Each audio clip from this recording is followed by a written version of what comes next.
আসসালামু আলাইকুম ওয়া রাহমাতুল্লাহি ওয়া বারাকাতুহু। আলহামদুলিল্লাহ আলহামদুলিল্লাহ নাহমাদুহু ওয়া নাস্তাঈনুহু ওয়া নাস্তাগফিরুহু ওয়া নু'মিনু বিহি ওয়া নাতাওয়াক্কালু আলাইহি ওয়া নাউযু বিল্লাহি মিন শুরুরি আনফুসিনা ওয়া মিন সাইয়্যাতি আ'মালিনা মান ইয়াহদিহিল্লাহু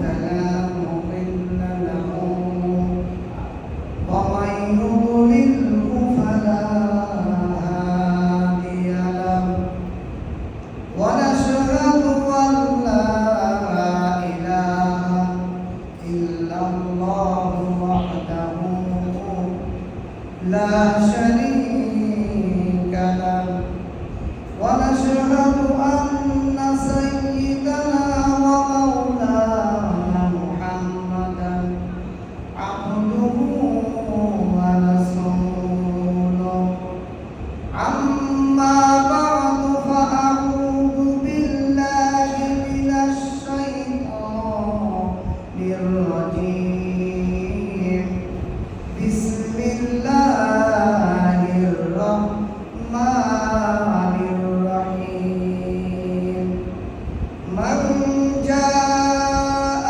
বিল হাসানাতি ফালাহু আশরু আমসালিহা ওয়া মান জাআ বিসাইয়্যাতিন ফালা ইউজা ইল্লা মিথলিহা ওয়া হুম লা ইউলামুন وعن أبي هريرة رضي الله تعالى عنه أن رسول الله صلى الله عليه وسلم قال يقول الله إذا أراد عبدي أن يعمل سيئة فلا تكونها عليه حتى يعملها فإن عملها فاكتبوها بمثلها وإن ترك من أجل فاكتبوا لها فاكتبوها له حسنة وإذا أراد أن يعمل حسنة فلم يعملها فاكتبوها له حسنة فإن عملها فاكتبوها بعشر أمثالها إلى 700 ضعف رواه البخاري ومسلم.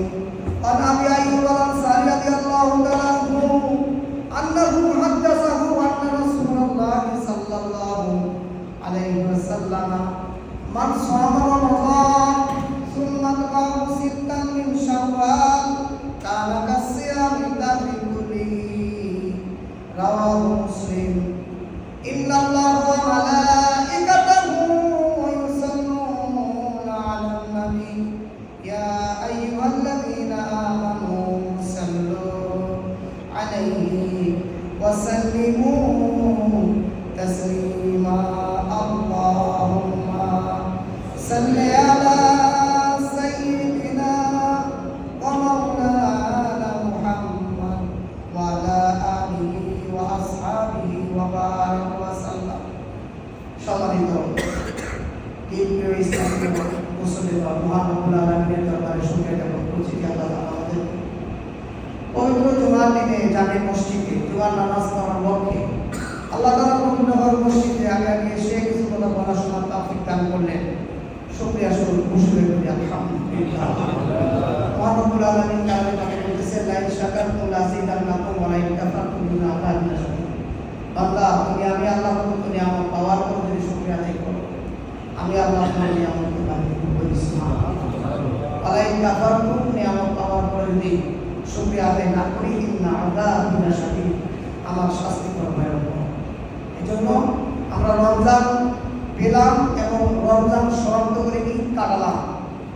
এই জন্য আল্লাহ তাআলা সারা বছরের মধ্যে দুদিন কয়েকদিন দোয়া করব ভাই এর মধ্যে ঈদের রাত্রিগুলোতে দোয়া করব আলহামদুলিল্লাহ। হয়তো অনেকে তাহাজ্জুদ নামাজ পড়েছেন দোয়া করেছেন আরেক মানুষ এখানে পাওয়া যাবে শুকরিয়া। ঈদের রাত্রিটা ছিল শুকরিয়া রাত। ওই রাত্রে সাহাবীদের আমল ছিল তারা ঘুমাইতেন না, সারাতে আল্লাহর কাছে ক্ষমা চাইতেন আর বলতেন আল্লাহ যেভাবে রোজা রাখার দরকার সেটা আমরা রোজা রাখতে পারি। এই জন্য ওটা ছিল দোয়া করবেন ব্যক্তিরা। দুনিয়াতে আপনার বিপদে বলে মানুষের কাছে যায়, চেয়ারম্যানের কাছে যায়, মেম্বারের কাছে, এমপির কাছে, মন্ত্রীর কাছে যায়। কি বলেন? বাংলাদেশের সবচেয়ে বড় মন্ত্রী পেয়েছে আপনি না পাইনি? কি বলেন? ঠাকুরের মন্ত্রী সবচেয়ে বড়। তা আমাদের কোনো বিপদ বলে আমরা মন্ত্রী মিনিস্টারের কাছে যাই। ইসলামের দিক নির্দেশনা হলো তুমি বিপদে করেছো নামাজে দাঁড়াও, আল্লাহর কাছে যাও। এরপর আপনি ওসিলা হিসাবে ব্যক্তিগত যে কোনো কাজের জন্য আপনি যেতে পারেন, কিন্তু কখন আল্লাহর কাছে যেতে হবে। আল্লাহ তাআলা আমাদেরকে সেভাবেই আল্লাহর কাছে যাওয়ার তৌফিক দান করুন। এই জন্য শুকরিয়া আদায় করবো আমরা। রমজান পেরিয়ে, ঈদ পেরিয়ে, এটা প্রথম জুমা।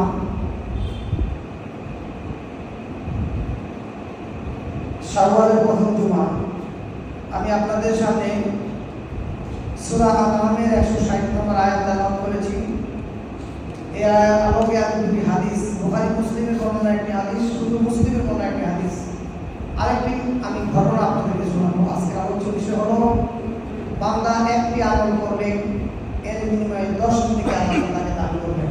কোরআনে পাকে সরাসরি আয়াতে কারিমা সূরা আনআম 160।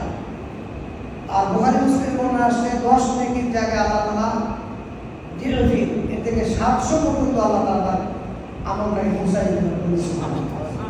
এই বিষয়ে আজকে আলোচনার মূল বিষয় হচ্ছে এক আমল করলে 10 নেকি মিনিমাম, কয় নেকি? 10। এই সম্পর্কে আজকে আলোচনা। তো আমরা সূরা আনআমের তরজমাতে যাই। আউযু বিল্লাহি মিনাশ শাইতানির রাজীম। বিসমিল্লাহির রহমানির রহিম। মান জাআ বিল হাসানা ফালাহু আশরু আমসালিহা। মান যে ব্যক্তি জাআ ইয়াতিন নিয়াত হাসানা একটি নেকি, ফালাহু আশরু আমসালিহা আল্লাহ তাআলা মুরাদ করে যে ব্যক্তি একটি আমল নিয়ে আল্লাহর কাছে যাবে, আল্লাহ তাআলা তার 10টি নেকি, প্রতিটা একটা আমলের 10 টাকা করে দিবেন। প্রকাশ করে রহমান যা আল্লাহ তাআলা রহমান যা আবিসাইয়া। আর যে ব্যক্তি একটি গুনাহ নিয়ে যাবেন, ফালা ইউজা ইল্লা মিসলিহা, তার প্রতিদান দিবে শুধু একটি। আল্লাহ ওয়াহুল্লাহ ইউলামুন, আল্লাহ তাআলা জুলুম করবেন না। বলে সুবহানাল্লাহ। আল্লাহ কত দয়া করেন, চিন্তা করছেন? সওয়াব একটা করবেন 10 নেকি, যদি নিয়ে যে কোনো ব্যক্তি একটা নেকি নিয়ে যায়, আল্লাহ পাক ওনার মধ্যে 10 নেকি সওয়াব দিবেন। সুবহানাল্লাহ। পক্ষান্তরে একটা গুনাহ নিয়ে গেলে আল্লাহ একটা গুনাহই তার শাস্তি দিবে। আল্লাহ তাআলা জানেন নয়, আল্লাহ জরুর করে না। সুবহানাল্লাহ। আল্লাহ দয়া। এর থেকে অনেক শিক্ষা নেওয়ার বিষয়। আমরাও মানুষের জরুর করলাম, আল্লাহ মানুষের দয়া করুন। এটা ঘটনা আছে হাদিসের, রাসূলের সাহাবীর ঘটনা আছে। আমি এই আলোকে যেহেতু আমি আলোচ্য বিষয় আরেকটি হাদিস নিয়েছি, এই জন্য ওইদিকে আমি যাব না।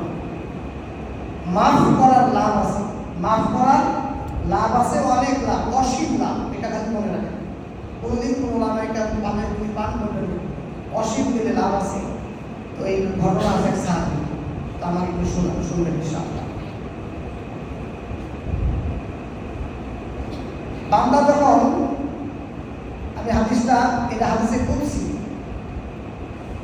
হাদিসে কুদসিটা আসছে আর আবু হুরায়রা রাদিয়াল্লাহু তাআলা আন্না রাসূলুল্লাহ সাল্লাল্লাহু আলাইহি ওয়াসাল্লাম, আবু হুরায়রা থেকে বলতেছেন আল্লাহ তাআলা, আল্লাহ বলেন। হাদিসটা কে বলতেছেন? রাসূলের মুখের বাণী, কিন্তু আল্লাহ তাআলা, আল্লাহ বলেন। এটাকে হাদিসে কুদসি বলে।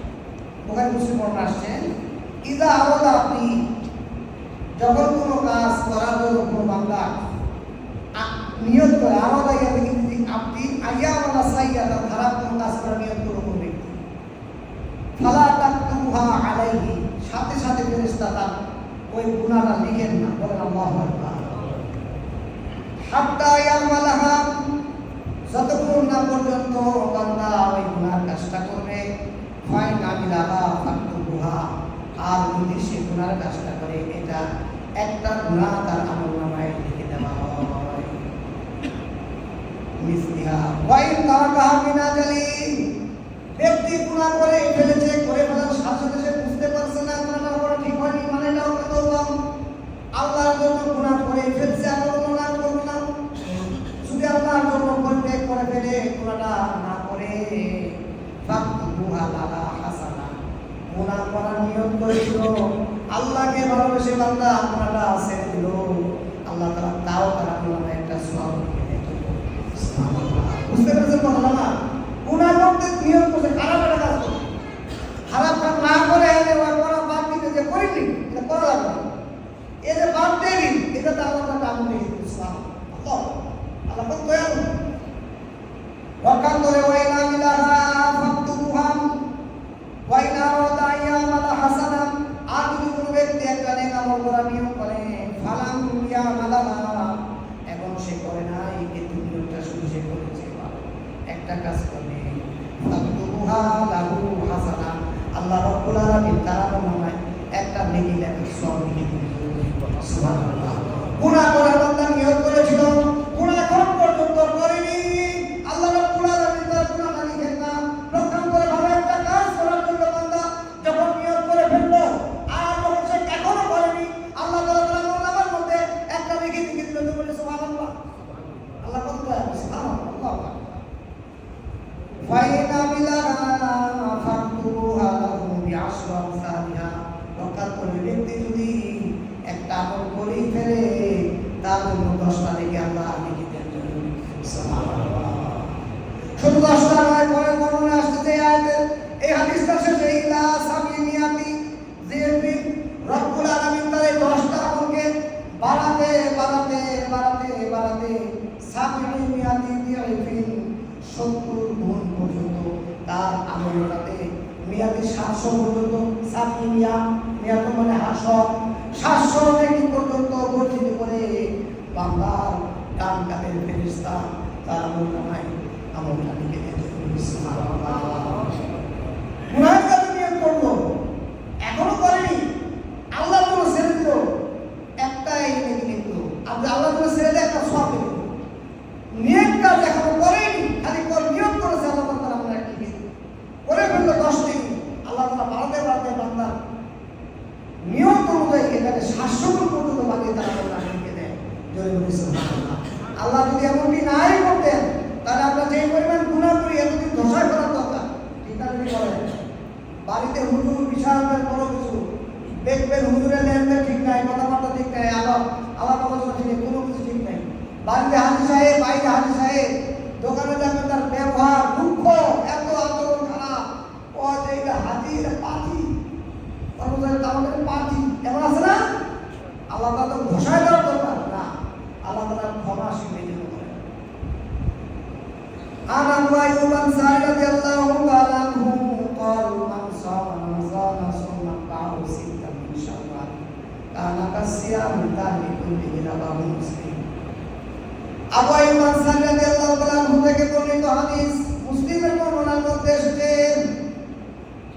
মান সামা রমাযান, যখন মানুষ রমজানে যখন রোজা রাখলো, রমজান মান সামা রমাযান, মানুষ যখন রমজান রোজা রেখে রাখলো, সুম্মা তাহু অথবা মিলাইলো সিত্তান মিন শাওয়ালিন, শাওয়ালের 6টা ওর সাথে মিলাই রাখলো। রাসূল সাল্লাল্লাহু আলাইহি ওয়াসাল্লাম বলতে কানা কাসিয়ামিন দারি কুল্লিহি, ওই ব্যক্তি যেন সারা বছর রোজা রাখলো। সুবহানাল্লাহ। এটা কিভাবে হলো? ওই যে বান্দা হাসানাত আলামা আশরাফ সালিহা, রোজা রেখেছি কতদিন? 1 মাস। শব্দটা কি 1 মাস। রোজা রেখেছি 1 মাস, 30 দিন, 1 মাস 29 হতে পারে। ওই যে সাবি হইয়া শতগুণ 700 গুণ আল্লাহ বাড়াবে। কথা বুঝছেন? ওলামায়ে কেরামের তাফসীর এভাবে করেন, রমজান মাসে 30 রোজায় 10 গুণ 300, আর শেষে এই মাসে শাওয়াল মাসে যখন ব্যক্তি 6টি রোজা রাখবে, এর সাথে আরো 6 10 60 360। আপনি মাস যেহেতু ইংরেজি মাসে থেকে 12-10 দিন কম হয়, এই জন্য এই হিসাবে আরো 60, এই 360 দিন মানে 1 বছরের সব তারা আমরা আল্লাহ তাআলা দিতে। আলহামদুলিল্লাহ আমি রোজা রেখেছি, আমার পঞ্চম রোজা চলতেছে, আমার মা আজকে শেষ হলো। কথা বুঝতেছেন? মান সামা রমাযান, যে ব্যক্তি রমজান রোজা রাখবে, সুন্নাত পাহ অথবা সে মিলাল ইত্তা মানে মিলাইলো, মিলা রাখলো, সিত্তা 6টা রমাযান, শাওয়ালিন শাওয়ালের সাথে মিলাইলো, কানা কাসিয়ামিন দাহরি, সে সারা বছর রোজা রাখার সওয়াব পাবে। অভিজ্ঞতার সাথে কালিয়ুম নামক একটা কিতাব পড়ানো হয়। আমি নিজেও করেছি। আমি ঢাকা ফরিদাবাদ মাদ্রাসা থেকে দাওরায়ে হাদিস করেছি। ঢাকা যাত্রাবাড়ি মাদ্রাসা মুফতি কুরআনুদ্দিন সাহেবের মাদ্রাসা, এখন এটা স্থানান্তরিত করা হয়েছে, নিজস্ব জায়গায় কিনে নিয়েছেন, ওনারা গেছেন। তো আমরা যখন পড়েছিলাম মুফতি কুরআনুদ্দিন সাহেবের মাদ্রাসায় মুফতি পড়া করেছি।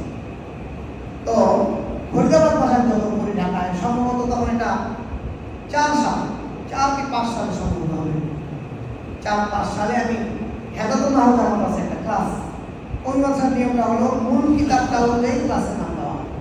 তো ওই ক্লাসে একটা কিতাব পড়া কালিউগ।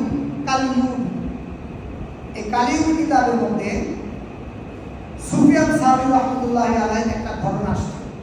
সুফিয়ান সাউরি তিনি হলো তাবে, রাসূলকে যারা দেখেছেন তাদেরকে বলা হয় সাহাবী, আর সাহাবীদেরকে যারা দেখেছেন তাদেরকে বলা হয় তাবে।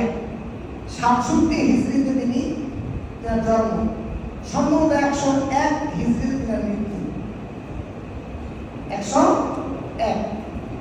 তো তিনার মৃত্যুটার হিসাবটা 47 সাল থেকে জন্ম, এটা সঠিক, বাকি মৃত্যুটা আমার সংশয় আছে, এটা বললাম না। তিনি বুজুর্গ এবং মুহাদ্দিস এবং মুফতি এবং ফকিহ, তিনি একজন মুস্তাহিদ ছিলেন, বড় একজন মাযহাবও ছিলেন, অনেক বড় আলেম।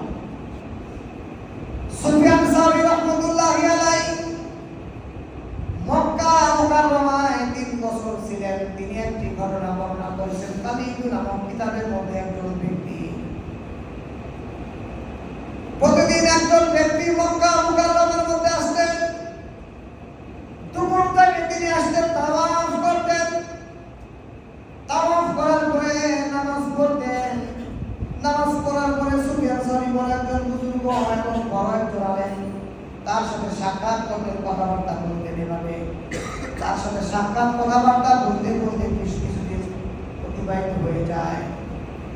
একজন মানুষের সাথে, একজন আলেমের সাথে, একজন সাধারণ মানুষের সাথে, অথবা একজন সাধারণ মানুষ একজন সাধারণ মানুষের সাথে একদিন, 2 দিন, 3 দিন, 4 দিন কথা বলা হয়, পরিচয় যখন হয়, বিভিন্ন আলোচনা যখন হয়, তখন উভয় যদি নিয়ম ভালো থাকে বলেন, তাদের মধ্যে মহব্বত ভালোবাসা পয়দা হয় কিনা, সৃষ্টি হয় কিনা বলেন তো, তাই না?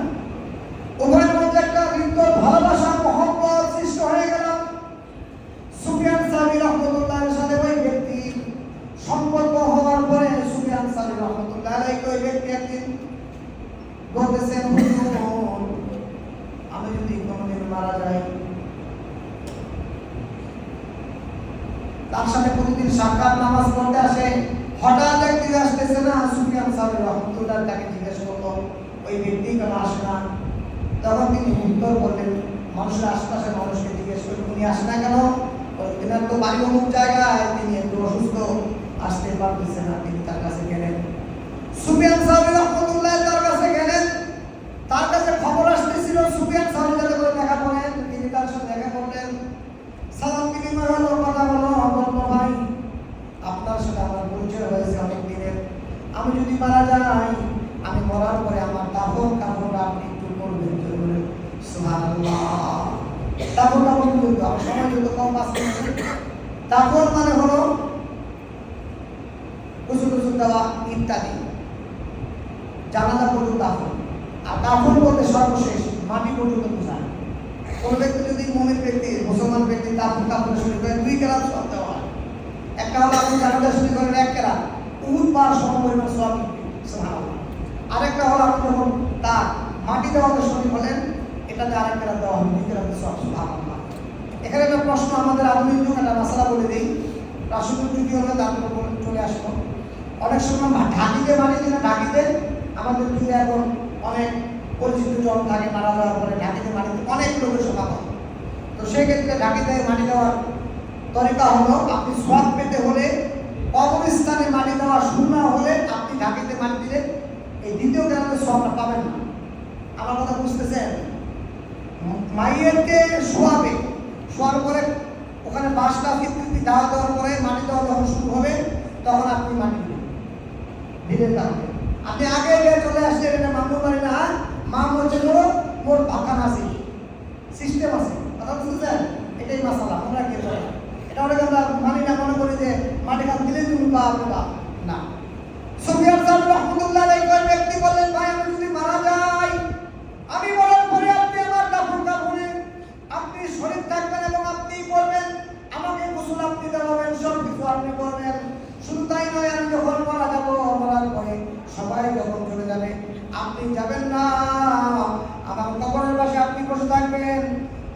আখিরাত যখন প্রশ্ন করবে, সওয়াল করবে, আপনি আমার ঈমানের একটু তালকিন করে দিবেন, আমাকে একটু সহযোগিতা করবেন। সুবহানাল্লাহ, সুবহানাল্লাহ। কি ঘটনা ঘটলো দেখা গেল, মারা গেলেন। মারা যাওয়ার পরে সুফিয়ান সাউরি রাহমাতুল্লাহি আলাইহি ওই ব্যক্তির গোসল করালেন, তার জানাজা পড়ালেন, আর মাটি দিতে দিতে সন্ধ্যা পর্যন্ত রাত হয়ে গেল। রাত হয়ে যাওয়ার পরে তাকে যখন মাটি দেওয়া হলো, মাটি দেওয়ার পরে তিনি কবরের পাশে বসে আছেন। মানুষ যখন কবরস্থান থেকে মাটি দিয়ে চলে যায়, 40 কদম যাওয়ার সাথে সাথে কবরস্থানের 500 ব্যক্তিকে মান রব্বুকা মান দীনুকা আল-কারিম ওয়াদাল মান রব্বুকা, তোমার রবকে, আমার দীনুকা, তোমার ধর্মের নাম কি? আল-কারিম মুহাম্মদ রাসূল একটা ছবি, রাসূল সাল্লাল্লাহু আলাইহি একটা ছবি তার সামনে আনে, এভাবে দেখা হয় আল-কারিম বলে দিল আল্লাহর বলে ব্যক্তিটাকে। ব্যক্তি দুনিয়ার মধ্যে আল্লাহর হুকুম, নবীর তরিকা, কোরআনের রাজ, কোরআনের দ্বীন, কোরআনের ধর্ম, কোরআনের ইসলামকে যদি কোনো ব্যক্তি লালন করে, ধারণ করে, কোরআনের রাজকে দুনিয়ার মধ্যে কায়েম করতে চায়, কোরআনকে দুনিয়াটা চলুক, এমন মানসিকতার লোক যদি কোনো ব্যক্তি হয়, তখন ওই ব্যক্তির কষ্টের জবাবগুলি আল্লাহ রাব্বুল আলামিন ফেরেশতাদের মাধ্যমে তাকে সহজ করে দিবে। মানবতা করে রব্বি আল্লাহ, আমার রব আল্লাহ, যদি সুবহানাল্লাহ। আমার দীনুকা, তোমার ধর্মের নাম কি? যখন তাকে প্রশ্ন করে তোমার ধর্মের নাম কি, বলবে দীন আল ইসলাম, আমার ধর্মের নাম ইসলাম। আর যখন জিজ্ঞাসা করবে আল-কারিম ওয়াদাল, তুমি কি এই ব্যক্তিটাকে চিনো নাকি? তখন ওই ব্যক্তি বলবে হাদা নাবিয়ুনা মুহাম্মাদুর রাসূলুল্লাহ সাল্লাল্লাহু আলাইহি ওয়াসাল্লাম। রাসূলের নাম শুনলে প্রথম বার সাল্লাল্লাহু আলাইহি ওয়াসাল্লাম, এটা একটা হাদিস আছে, এটা আমি মনে শোনাচ্ছি না, আমার সময় শেষের দিকে।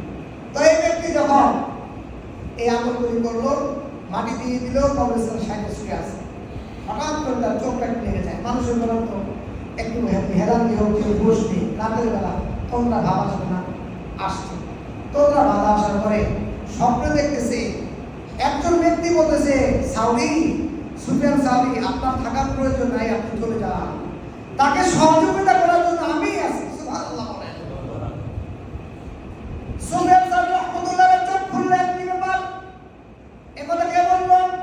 আমাকে যখন ব্যক্তি বলেছিলেন তার সহযোগিতা করার জন্য, তালকিন করার জন্য, অথচ আমাকে চলে যাওয়ার জন্য কে বলতেছেন? আবার তিনি তন্দ্রায় চলে গেলেন, দেখলেন কেউ নাই, একবার স্বপ্ন দেখলেন আপনি চলে যান, তাকে সহযোগিতার জন্য আমি রয়েছি। 2 বার আবার তিনি দেখলেন কেউ নাই, 3 বার যখন ঘটনা ঘটলো, এবার বলতেছে ওই ব্যক্তি আপনি চলে যান, তাকে সহযোগিতার জন্য, তার ইবাদতের সহযোগিতার জন্য আমি রয়েছি। আমি বরং তার রোজা, আমি বরং তার সামনে 6 রোজা চলে বলেন সুবহানাল্লাহ। ওই ব্যক্তি কোনদিন ফরজ রোজার পরে 6 রোজা ছাড়েনি। এজন্য এই যে 6 রোজা আমি আপনাদেরকে বললাম, আপনারাও চেষ্টা করবেন ইনশাআল্লাহ। ইনশাআল্লাহ করবেন, ইনশাআল্লাহ, ইনশাআল্লাহ করবেন, ইনশাআল্লাহ। কিচ্ছু না, আরে কিছু না। আপনি ব্যবসা করেন, অনেক সময় এমন হয় না, কাস্টমার একটা আসছে, এতই ধনী মানুষ, ডায়াবেটিস রোগী, কিন্তু একটা কাস্টমার দোকানে আসবে, বা আপনি কোনো একটা কাজে করছেন, আপনার এই মুহূর্তে ডায়াবেটিস রোগী ওষুধটা খাওয়ার প্রয়োজন, কারণ ওষুধ 1 ঘন্টা 2 ঘন্টা 3 ঘন্টা চলতে যাবে, এরাও তো আমি ওষুধটাই খাইলাম না, এমন হয় না? হয় না? কোনো কারণবশত আপনি সারাদিন না খেয়ে থাকছেন, এমন হয় না? এরকম মনে করে আপনি এই 6 রোজা রাখবেন, ইনশাআল্লাহ রাখবেন, ইনশাআল্লাহ। আর ট্রেনিং তো দিলেন 1 মাসের রোজা।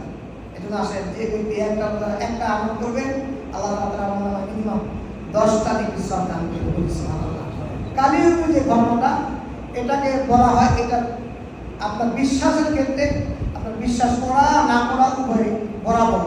এটা যেহেতু হাদিসে সরাসরি পাওয়া যায় না, এই জন্য এটাকে আপনি বিশ্বাস করতেও পারেন, নাও করতে পারেন। তবে সূরা আনাম আয়াত নম্বর 160, একটা আমল করলে মিনিমাম 10টা থেকে আপনি পাবেন সরাসরি কোরআনের আয়াত। 100 কত নম্বর আয়াত? 60 নম্বর আয়াত। ইনশাআল্লাহ আল্লাহ তাআলা আমাদের সকলকে শাওয়ালের 6টি রোজা রাখার তৌফিক দান করুন। আপনি বাবানা আলহামদুলিল্লাহি রাব্বিল আলামিন। কাবলা 4 রাকাত সুন্নাত নামাজ আমরা যারা পড়িনি, কাবলা 4 রাকাত